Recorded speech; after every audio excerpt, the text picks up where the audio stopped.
Hey guys, welcome to my video. Basically today I just ran this one build and it's Spectre Pulsar, as you guys probably saw from the thumbnail. It's a damage monster. I didn't even have any pilots on here, like no pilot skills. But I did have 3 max Thermonuclear active module and 4 max pulsars, of course. So now, why am I getting the left beacon even though there's like 3 guys going for the left beacon? Because I'm in this build, 600 meter range. I'm not gonna do much when I get to the center. It would have been nice if these 2 guys in front of me, Phantom and June Avenger, went towards the center and helped out. But a lot of people don't do that because home beacons, 2 home beacons are easiest to get, and if they get those 2 beacons, it ups their stats. Now I try to get some good looks, good angles from the left side. I normally like to go on the right side, possibly get on top of the roof on the right bridge, but rather stayed on the left side in the beginning of the game, just in case guys like this come out of the cover. I can really focus and target these guys. Also on the right side, normally in the beginning of the game, a lot of top tier robots like Leech and Phantom tend to be around there, so I didn't want to lose the spot off the start, and I got onto this little platform here to get better angle. After finishing off this guy, it looks like I'm not gonna have that many targets, but I saw some guys go up that ramp, but by the time I'm done with this guy, they'll actually be in cover in the center beacon. So hopefully if someone come out of that cover, I can take them out one-on-one. Still at the beginning of the game, just kind of waiting for anyone to come out of that cover. If they're about to lose that bot, they'll probably drop down, or either I guess in this case they'll chase our ally robots onto this bridge. So I'm trying to wear this guy down, at least put him in last stand. I don't have quantum radar on this build. It would have been nice if I had the quantum radar, but I don't, so June was going to be a problem for me. So that kind of came into my mind as soon as I saw that guy, and I guess my primary focus would be June, that has kind of landed in an open spot, but you can't always get that. So I'm trying to get onto this bridge, which I failed.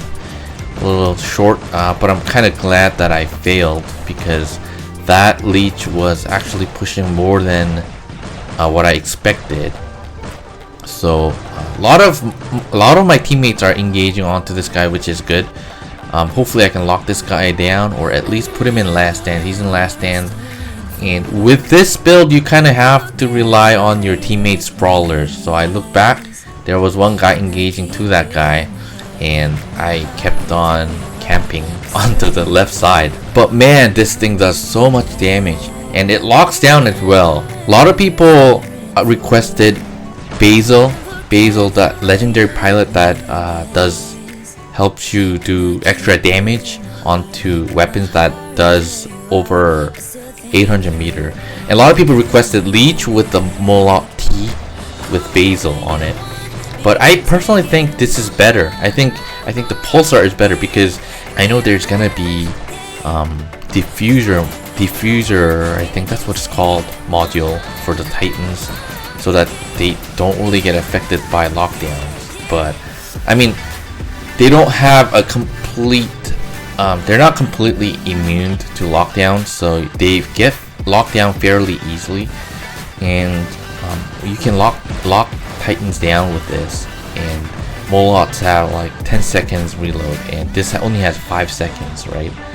And it has 200 meter less, but I think I would actually like using Pulsar. If you're gonna wear Titans down from distance, I think Pulsar is way to go. But a lot of people have Arthur, and Arthur doesn't really get affected by lockdown. Anyways, I think Glacier and Cryo does a good job of taking down Arthur.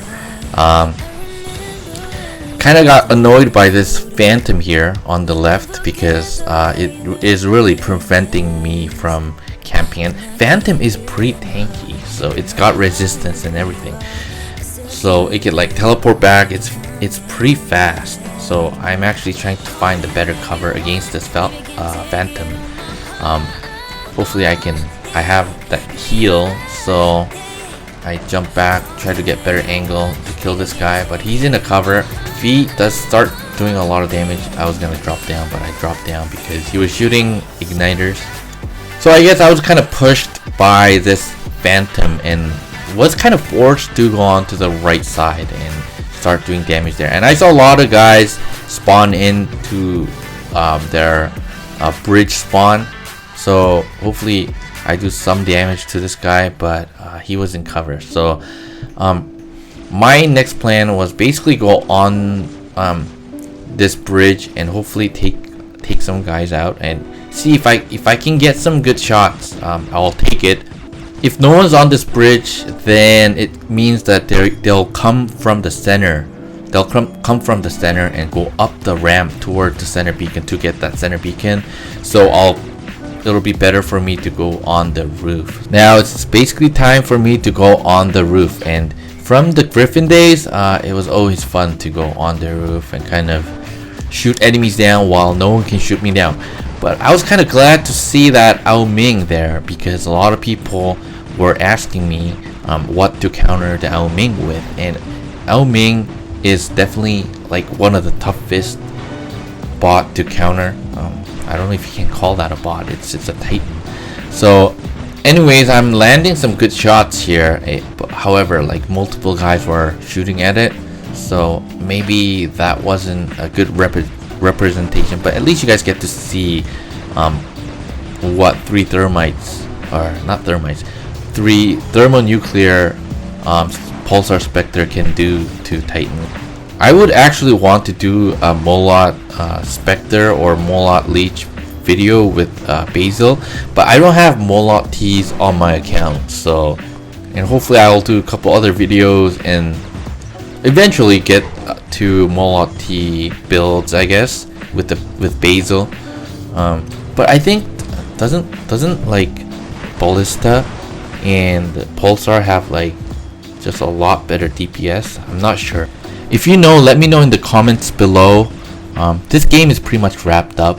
They only have 2 guys left, and I'm still in Pulsar Spectre. So it's in a long map. It does a lot, and especially that I have 3 thermonuclear on here, so that's like 30% buff on these 4 weapons.